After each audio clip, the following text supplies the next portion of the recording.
Hey YouTube, Sarah Jane here. I posted my cover of Way Over Yonder in the minor key almost 2 years ago now, and over those 2 years I've had a few comments, requests for a tutorial, so this is my first tutorial ever on YouTube at least, so I'm going to do my best to just give you a few tips for finger picking, just that kind of style that I like to play the song in.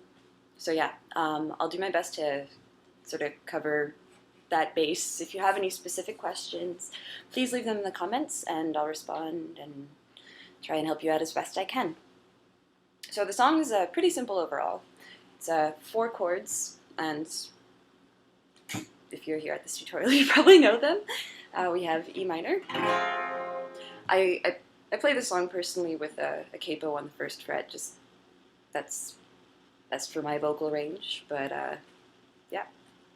So there's E minor, G, or G with the 2 top 3rd frets barred, and then C. I play the C chord with a G bass note, and we'll get to that in a second, and D. So yeah, 4 chords. That's pretty much all you need to play it. So for the finger picking style, pretty simple. What you're gonna do, you're gonna just play whatever chord it is in that moment in the song. And what I do is I alternate between the E and the A strings to get the bass notes. In between the bass notes, you're gonna strum the top strings.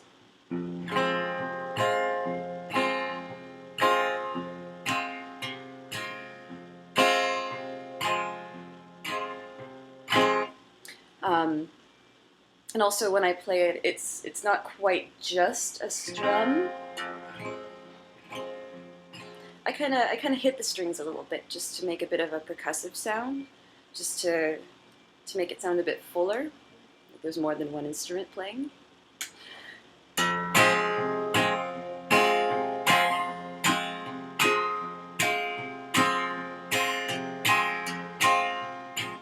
And this works for the first 3 chords: E minor, G. And then this is why I use the C with the G bass note. So you have your ring finger on the 3rd fret on the E string,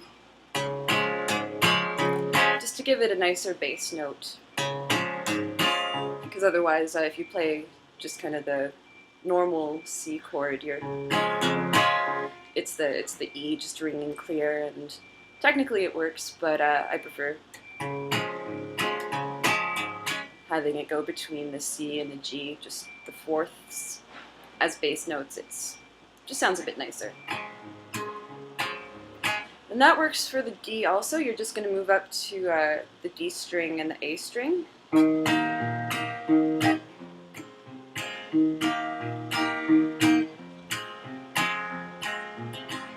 Oh yeah.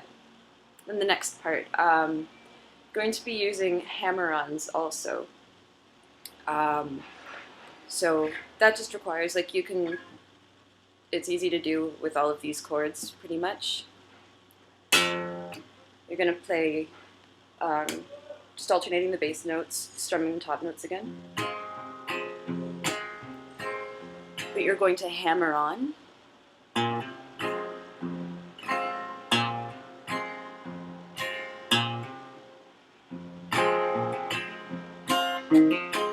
Works with both its strings.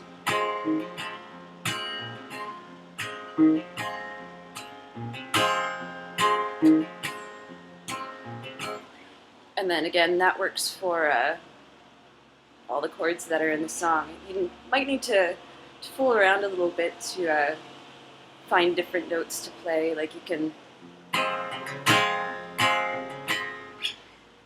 use your pinky and hammer on the 3rd fret on the 8th string. Or you can just lift up the middle and ring fingers to just use the regular E minor chord.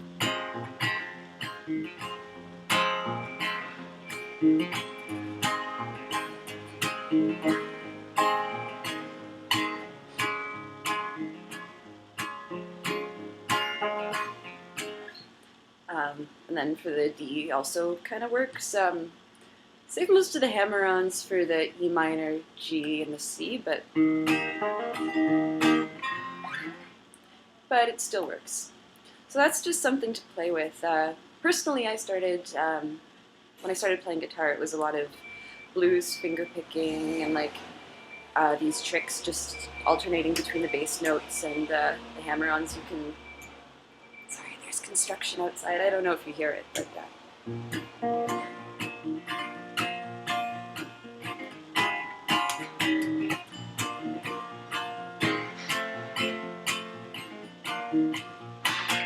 works with many different chords. It's just something to practice. But yeah, so those are a few tricks, I guess, to help you out to play the song.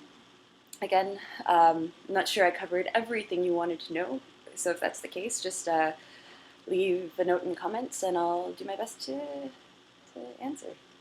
So thanks for watching, and see you soon.